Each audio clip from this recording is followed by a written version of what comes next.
Inwoners van Friesland vielen haar een stuk veiliger als de trosnee Nederlander. Dat docht blikken uit de jaarlijkse veiligheidsmonitor van het CBS.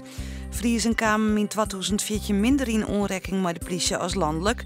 Ik hadden ze minder te krijgen met oerlijst in de buurt en verkeersoerlijst. Spektakel de komende weken in Park Vijversburg in Tietjerk.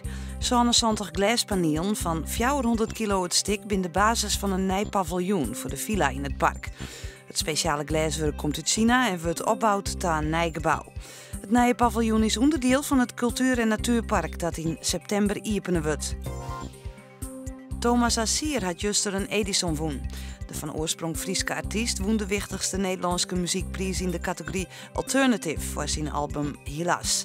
Assier komt van Nijenbekeep, maar woont sinds in Berlijn. Hij studeerde aan de Academie voor Popcultuur in Ljouwert. Doekers van de brandwacht hebben van de morgen in het wetter van de Voorstreek in Ljouwert zocht naar een boezehifker. De man hier een 19-jarige vrouw uit Ljouwert beroven van een beurs. De vriend van de vrouw achtervolgde de boezehifker en joeg hem een trio.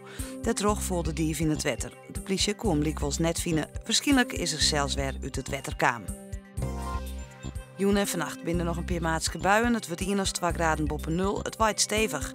Morgen is de zinnen erbij, maar er ben ik een tal buien mogelijk maar weer te sneeuwen. De temperatuur leidt dan om de 7 graden heen bij een krachtige wind uit het westen en noordwesten. Nachts wordt het 2 of 4 graden.